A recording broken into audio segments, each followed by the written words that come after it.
Hello and welcome. Virtual Reality Medic here.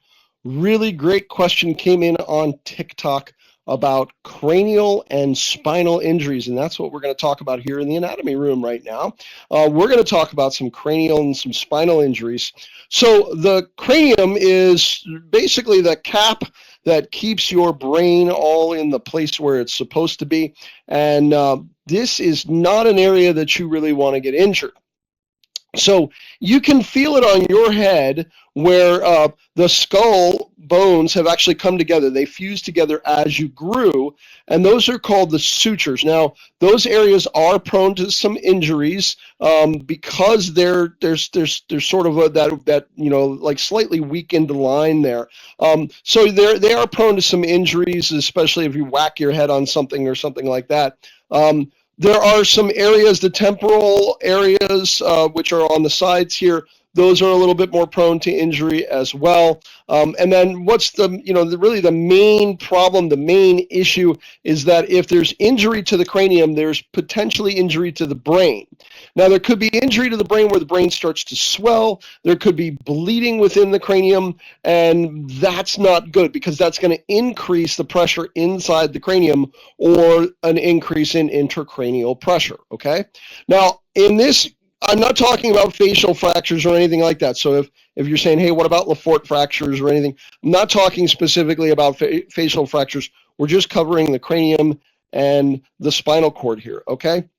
But really the cranial injury, believe it or not, is not as much, the cranial injury that's sort of the most dangerous, believe it or not, is not necessarily up here to the cranial cap. It's to the bottom part called the basilar skull, okay? So the bottom part of your skull, it's kind of inside your mouth and inside your nose area here, right? So down in here, that is the area where it is most prone to damage and most prone to injuries, the basilar skull. Let's take a look inside that basilar skull. Here we go. Going into the basilar skull. So there's a couple of problems in here. If we look at the basilar skull itself, wow, that is a super bumpy area in there, and you have your brain that's sitting right on top of that. And so if the brain is moving around in there or shaking around in there, it could also be being damaged by raking across that basilar skull. In terms of injuries to the spinal column, yeah, wow, we don't want injuries to the spinal column because there's a highway for our nervous system running right down these vertebrae, okay, inside of them, actually inside of them. Take a look over here. Look at this. That's the spinal cord running down inside the vertebra, okay? So if there's damage to the vertebra, maybe the vertebra is broken, something like that, there can be damage to that spinal cord. There could also be an increase in pressure inside here because covering the spinal cord is sort of a lot of fluid, and that fluid could increase, you could get an increase in pressure inside that fluid, and that can cause a lot of damage too. And it could be after having an increase in pressure over here as well that can cause some increases in pressure in that cerebral spinal fluid, okay? Damage to the outer portions is not as much of a concern, right? These they call the spinous process that are coming off of here.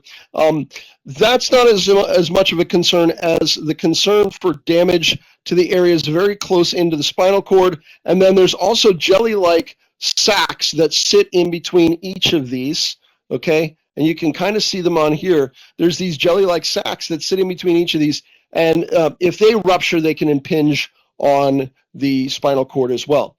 Okay, the weakest parts of your spinal column, the parts that are most susceptible to damage, right here. This is called the cervical spine. Okay, the cervical spine, really prone to damage. You can see you got this bowling ball sitting on top of a stick here, basically. Okay, and then down here, the lumbar spine. I wonder why the lumbar spine and the cervical spine are most likely going to be the places where we're going to have injuries.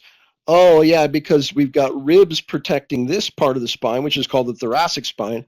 And then we've got the pelvic bones that are protecting this lower part of the spine. This is called the sacral spine, and then our coccyx bones down here as well.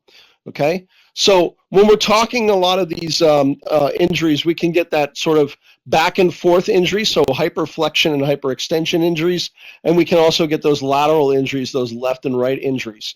And what's going to happen is that's going to determine what type of break we're talking about on the spinal column itself, and therefore where that pressure is going to be.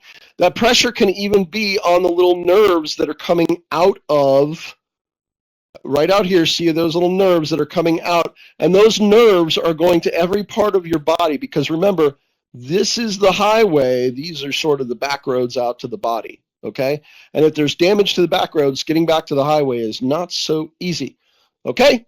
So keep your head safe, keep your spinal column safe. Ways to do that, obviously, watch out for falls, wear seatbelts, all of those kind of things. Just be safe. Just be safe out there. I really, I just want everybody to be safe. Okay? So take care of yourselves. All the best to you, and I'll see you on the next one. We got some more coming.